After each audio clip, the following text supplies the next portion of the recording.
আসসালামু আলাইকুম, সকলকে আমন্ত্রণ আনন্দ টিভি সংবাদে। আপনাদের সঙ্গে আছে আমি সুমাইয়া আজাদ।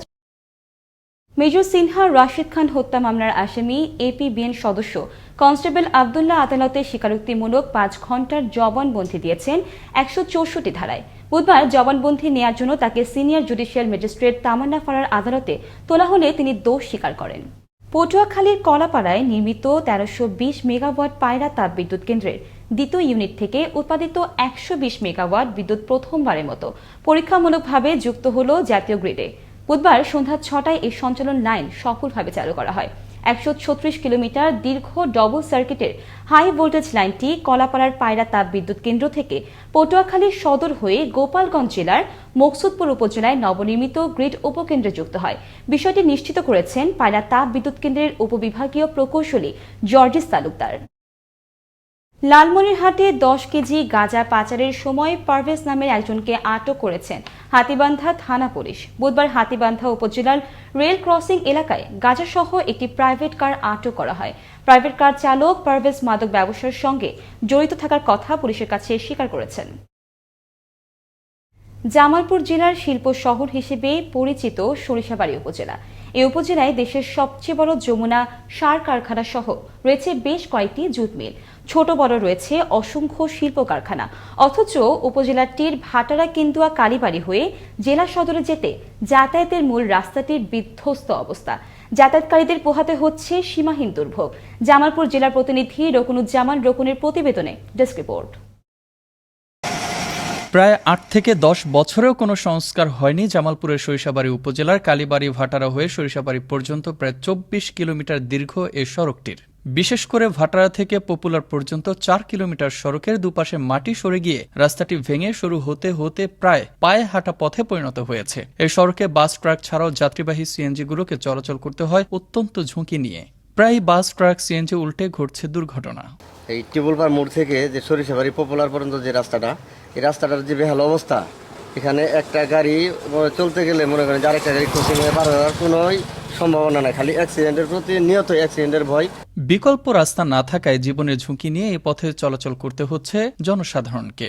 অনেকদিন যাবত আমাদের কেন্দুয়া কালীবাড়ির এই রাস্তাটা এই ভাঙাচোরা অবস্থায় আছে, যানবাহন চলাচলে অনেক অসুবিধা হচ্ছে। আমরা এই দিক দিয়ে চলি, সমস্যা মানে রাস্তা খারাপ, যাতায়াতের সমস্যা।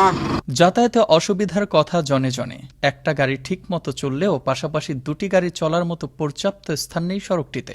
আসলে এই রাস্তাটা দীর্ঘদিন যাবত নষ্ট, চলাচল যাতায়াত খুবই সমস্যা। এই রাস্তাটা অনেকদিন যাবত প্রায় 8-10 বছর ধর এই রাস্তাটা অনেক খুব খারাপ। একটা গাড়ি সিঙ্গেল রাস্তা হইলেও মানে একটা গাড়ি যাতায়াত অসুবিধা হয়, একটা ক্রসিং লাইন হয় না। এদিকে সড়কের বেহাল দশার কথা অবলীলায় স্বীকার করে সংশ্লিষ্ট কর্মকর্তা বলছেন, জামালপুর কালীবাড়ি সরিষাবাড়ি সড়কের উন্নয়ন কাজ চলমান আছে। আমরা কাঙ্ক্ষিত অগ্রগতি অর্জন করতে পারিনি এবং রাস্তাটা বেশ ক্ষতিসাধিত হয়। তবে আমরা চেষ্টা করতেছি যাতে এই দ্রুত আমরা কাজটা শেষ করতে পারি। দ্রুত এ রাস্তাটি সংস্কার করে অঞ্চলের মানুষজনের চলাচল সহ জীবনমানের উন্নয়ন ঘটাতে সংশ্লিষ্ট কর্তৃপক্ষ হবে সচেষ্ট, এমনটাই প্রত্যাশা সড়কটি দিয়ে যাতায়াতকারী লাখো মানুষের। মোস্তফা কামাল তোহা, আনন্দ টিভি, ন্যাশনাল ডেস্ক।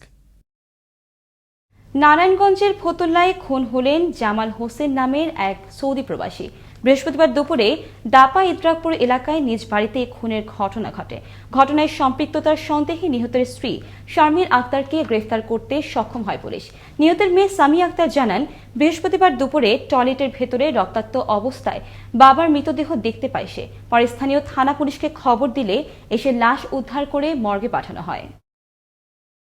ফরিদপুরের সদরপুর উপজেলার কৃষ্ণপুর ইউনিয়নের 16ডুবি গ্রামে দখলকৃত খাল অবমুক্ত করেন সদরপুর উপজেলা নির্বাহী কর্মকর্তা পুরবী গোলদার।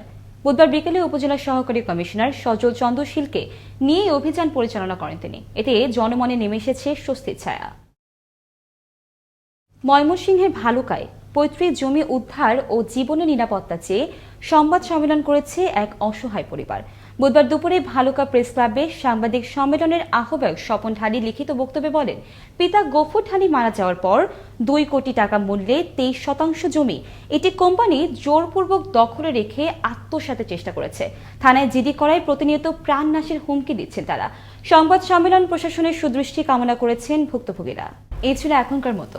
আনন্দ টিভির সংবাদ দেখুন প্রতিদিন বিকেল 5:30 এবং রাত 9:30।